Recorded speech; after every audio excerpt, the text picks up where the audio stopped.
Elon Musk says Tesla will produce humanoid robots for sale by next year. Google will not phase out third-party cookies after all. Switzerland mandates open-source software for its government operations, and the Homeland Security Committee would like to have a chat with the CEO of CrowdStrike.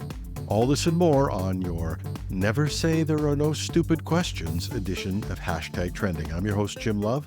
Let's get into it.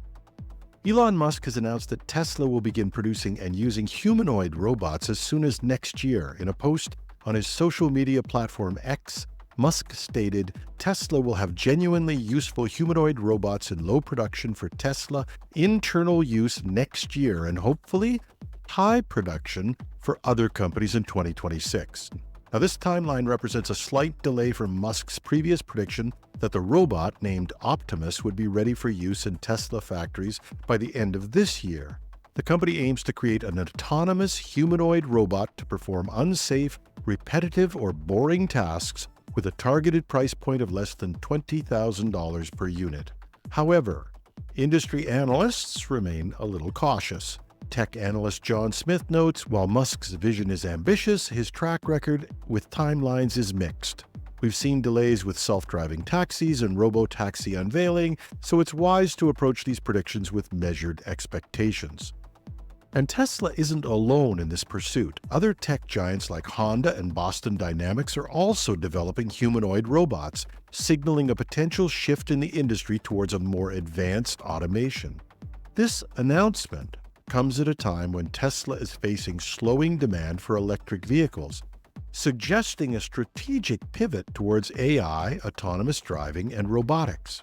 As the tech world watches closely, the success of Optimus could have far-reaching implications for the future of work and automation. In a surprising reversal, Google has announced it will no longer phase out support for third-party cookies in its Chrome browser. This decision marks a significant shift in the company's 5-year effort to build a privacy-preserving ad tech stack known as the Privacy Sandbox. Third-party cookies, for those who may not know, are text snippets which are placed in your browser. Initially, they were there for practicality and convenience. They allowed websites you were visiting to remember who you were and remember what you had visited. But somebody got the idea that these could be used to target you with advertising based on what you had seen when you visited. And Google made a fortune from the industry that developed around that. And although cookies are all cookies, the use of these in a manner that targets you for advertising is referred to as third-party cookies, which explains why Apple's Safari and Firefox have already blocked third-party cookies by default. They don't make money from them the way Google has. Now, whether it's in response to this competition or consumer pressure or the growing number of ad blockers that were emerging, whatever's the reason, Google had promised to eliminate third-party cookies several years ago.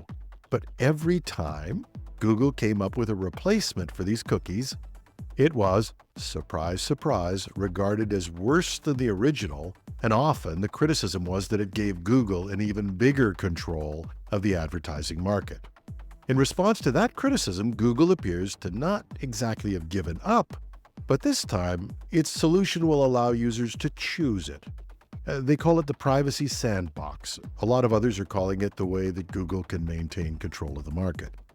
Anthony Chavez, VP of Google's Privacy Sandbox, stated, "We are proposing an updated approach that elevates user choice. Instead of deprecating third-party cookies, we would introduce a new experience in Chrome that lets people make an informed choice that applies across their web browsing." Now, the move has drawn mixed reactions from industry players and privacy advocates. James Rosewell, co-founder of the Movement for an Open Web, sees it as a clear admission by Google that their plan to enclose the open web has failed. On another note, Lena Cohen from the Electronic Frontier Foundation expressed disappointment. This is an extremely disappointing decision that really just highlights Google's commitment to their own profits over users' privacy.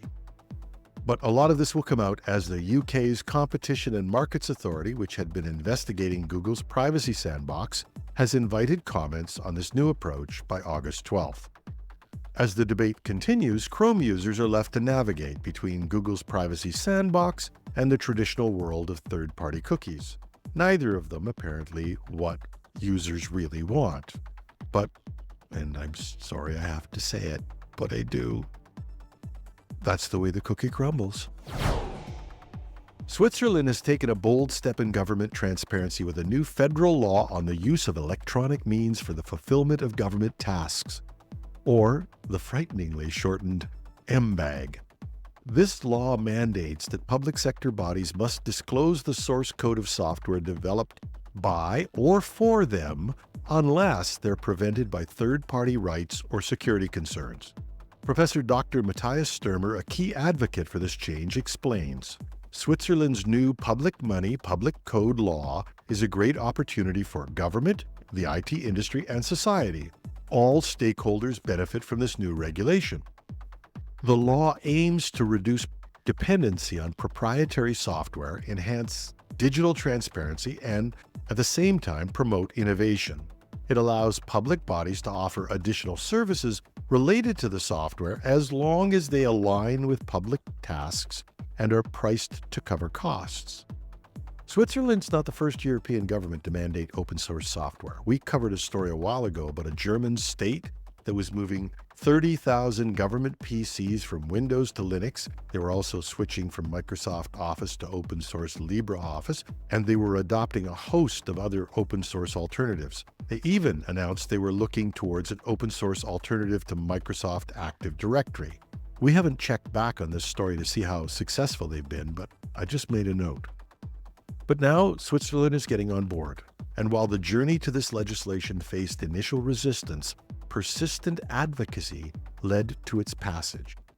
As Switzerland implements this groundbreaking approach, it may serve as a model for other countries considering similar measures to boost digital sovereignty and public sector collaboration.